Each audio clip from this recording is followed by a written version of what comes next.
Hi, now I can talk about the kids. They're at the club.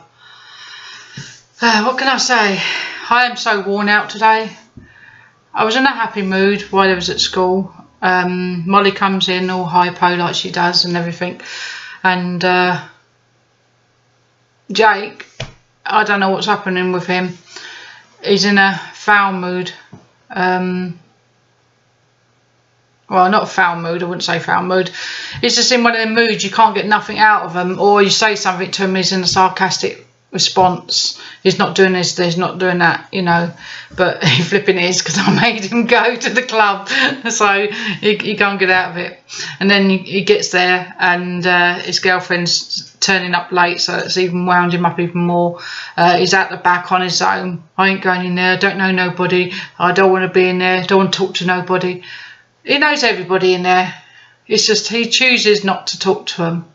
He thinks they're not like him. But I suppose autism people think they shouldn't be in that sort of environment. They should be in a normal environment. I don't know.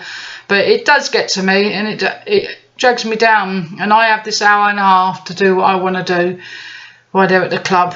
But I'm so worn out trying to get them there or trying to stop the arguments with both of them. Like I said, Molly's got Asperger's, Jake's got autism, and it just gets to me. I just felt like going around one of my friends, but I ain't in no mood for talking now. Well, I'm talking to you, but I ain't in no mood for talking now because I don't know.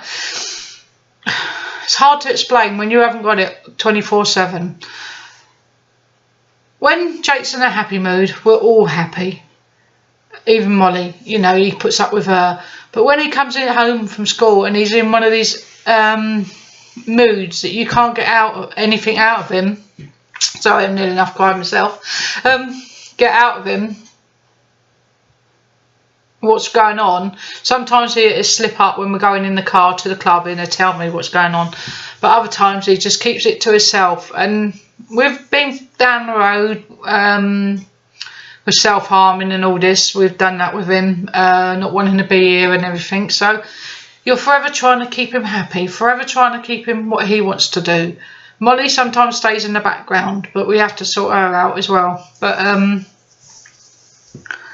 it's hard. But I don't know, maybe you can relate to it, but I don't. Like I said, I got this hour and a half just to sit there, and I just thought, oh, I'll say something, get it all out.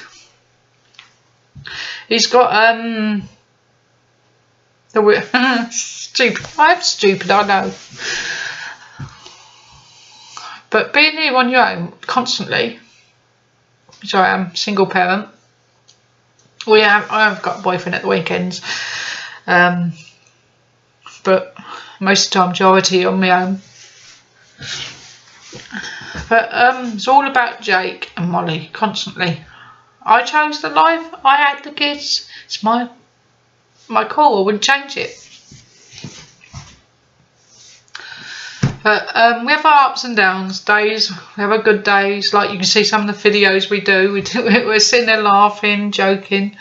But then you get days like this that you can't handle. Here, come home. Now I have to put a face on because if I don't smile, if I don't talk, he'll go in his room and he thinks it's all about him and he will feel bad about it. And he won't sleep. He'll keep coming and hugging me, and you know, so you got to. They don't understand. They can't help it half the time. If they were, we wouldn't have this situation. You know, we wouldn't be in this talk. We wouldn't be saying these things if they was. I wouldn't say normal, because what is normal? Who knows what normal is? No, not even a normal kid that's normal. But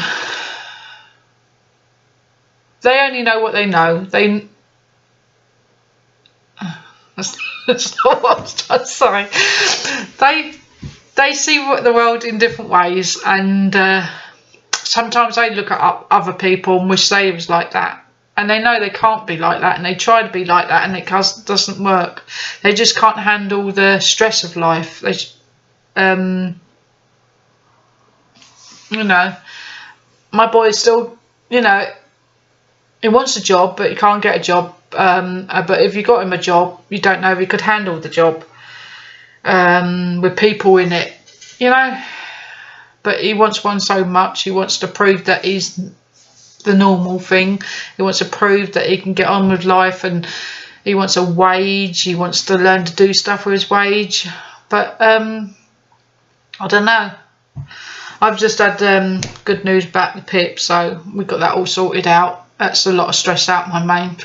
That's months and months of bleeding stress, whether they're going to get the PIP or not. So they're quite happy. They're going to get a bit of money in their pockets for pocket money and things. But yeah, everyone thinks because I don't work, I don't know, because you don't work, you got it easy sitting there at home all day, you know, pampering yourself. Do I look like I'm pampered? But you know, but I ain't. I have so stressful. I have the schools constantly talking to, trying to get hold of, finding out what the kids are up to, trying to work out our next step. Now it's the colleges I'm struggling with. I have educational health plans trying to sort out. They're picked from the DLA forms, the doctor's appointments constantly. It ain't any. I'd rather go to work. I had fun at work. When I was on the boats or down the tunnel, I had fun. But I have to wait when that time goes and that clock goes at school. Shit, what mood are they going to be in? What are we going to have to put up with now? You know? And that's how it is. And that's how it's going to be. I don't know about the future. They're 16 now, but there's no way going to be adult to leave home or have kids or have families. Jake's just found a girlfriend, but it's only just, they're just like friends, really. It's not like girlfriend and boyfriend. He can't handle the situation of girlfriends. So I don't know if this girl will stay around, or I don't know if she knows how to take it slow. She wants to hold hands. Jake sort of says yes, but he's afraid, and he thinks all night about it. And, you know, Molly, she would have a boyfriend, but after a week, well, not even a week, after a day, the boy would tell her to get lost, you know, because he thinks he's getting a 16-year-old, because sometimes she acts grown up, and then within 2 seconds he'll realise, what you want to do that for? Or what are you doing? You know, and it soon leave her. And also she can't be left on her own, so I have to be with her constantly, which stops her having a life of her own. Because if someone says to her something like, go there, she'll go there. They say drop that, drop them, she'll drop them. You know what I mean? It's hard. She doesn't know people's faces, expressions, and she's in your face constantly. She hasn't got no friends to talk to. She's up there upset. She puts her headphones on all the time, so you can't talk to her. You're in the car, she has her music on constantly, really loud, and she sings over it, and you can't talk. Then Jake's sitting next to her, he's arguing like anything, and there's a constant battle with them. They do love each other, but there's no love when they're together, because they're like chalk and cheese. They're both constantly wanting my attention. Constantly, when I'm walking across the road, Molly wants a hug. Paying for stuff in the shop, she wants a hug and a kiss. And, you know, they hear me stir in the bed, they're quite straight in there, you know, wanting a hug, cuddles. I don't know. Anyway, I'm boring you now, so I'm going to go. Thanks for listening.